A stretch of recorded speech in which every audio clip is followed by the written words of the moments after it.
Experiment নং 1 যেটা করব সেটা হচ্ছে to verify the inverse square law of gamma radiation emitted from a caesium radioactive source. এখন এইটা প্র্যাকটিক্যালটা করার জন্য আমার হচ্ছে যে যে যন্ত্রপাতি লাগবে, এটা হচ্ছে জিএম কাউন্টার, এটা হচ্ছে উডেন স্ট্যান্ড, আর এটা হচ্ছে টিউব স্ট্যান্ড, এখানে যে টিউবটা রাখা হবে, আর এখানে তেজস্ক্রিয় পদার্থটা রাখা হবে। তাহলে এখানে আমরা তেজস্ক্রিয় পদার্থ যেটা নিব সেটা হচ্ছে সিজিয়াম, যার ভর হচ্ছে 137। এটা করার জন্য এখানে এটা হচ্ছে গামা রেডিয়েশন নির্গত হবে, কারণ হচ্ছে গামা হচ্ছে উচ্চ ভেদন ক্ষমতা সম্পন্ন।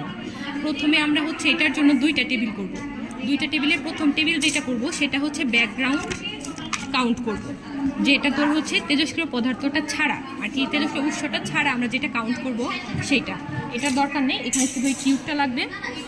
এই টিউব, এই যে এটা হচ্ছে ব্যাকগ্রাউন্ডটা যখন কাউন্ট হবে সেটা হচ্ছে তোর প্রাকৃতিকভাবে তোর হচ্ছে যে বস্তুগত বা ভৌগোলিক যে পদার্থ আছে তার মাধ্যমে যে শক্তি নির্গত হবে সেখান থেকে এখানে মানটা কাউন্ট করা হবে। আর পরবর্তীতে যেটা করব সেটা হচ্ছে তোর উৎসটা দিয়ে, তাহলে প্রথম যেটা কাউন্ট করব সেটাও 1 মিনিট পরে কাউন্ট করব, 1 মিনিট পরে 1 মিনিট পরে করে 3টা মান কাউন্ট করব।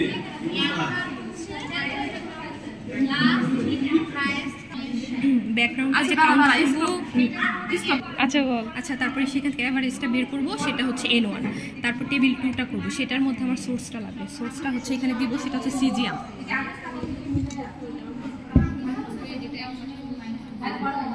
এই যে এটা হচ্ছে এইটা এই পাশে দিব।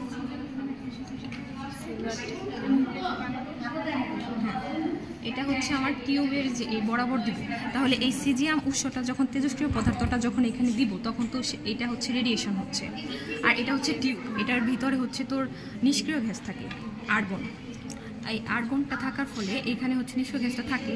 তাহলে এইখানে আচ্ছা, নিষ্ক্রিয় গ্যাসে যে তোর হচ্ছে অ্যাটম থেকে হচ্ছে যে ইলেকট্রনটা থাকে সেটা হচ্ছে যে রেডিয়েশন বিকিরণটা হচ্ছে, সেই বিকিরণটা হওয়ার ফলে এই ইলেকট্রন থেকে তোর হচ্ছে এক জোড়া আয়ন সৃষ্টি হয়, একটা হচ্ছে পজিটিভ, একটা হচ্ছে নেগেটিভ, আর কিছু মুক্ত ইলেকট্রন থাকে। সেটা হচ্ছে এই টিউবের মধ্যে এই ধাতব পাতটাকে অ্যাট্রাক্ট করে।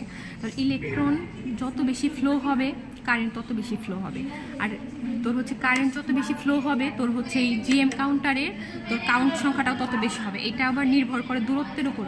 আমরা যখন দূরত্বটা খুব এই উৎস হতেই টিউবের দূরত্বটা খুব কাছাকাছি রাখবো তখন তোর হচ্ছে কাউন্টটা বেশি হবে, আর যখন দূরত্বটা ধীরে ধীরে বাড়াবো তখন কাউন্টটা কম হবে। এইভাবে করে আমরা দুইটা টেবিল করব। টেবিল করার পর এটার জন্য আমরা হচ্ছে একটা গ্রাফ আর্ট করব।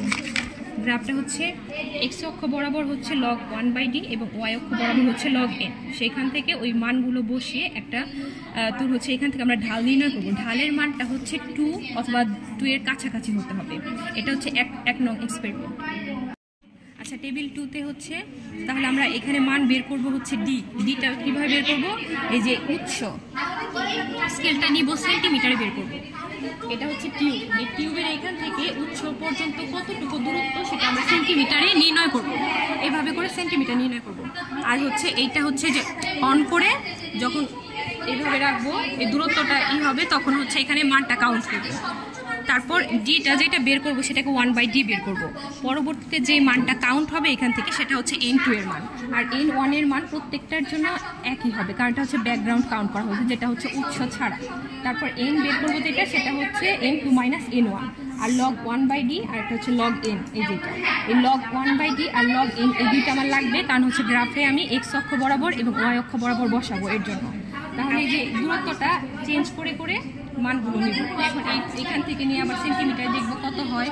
এভাবে করে আমরা হচ্ছে 6টা মান নিয়েছি, সেটা গ্রাফে বসালেই আমাদের হচ্ছে 1 নং এক্সপেরিমেন্টটা শেষ হয়ে যাবে।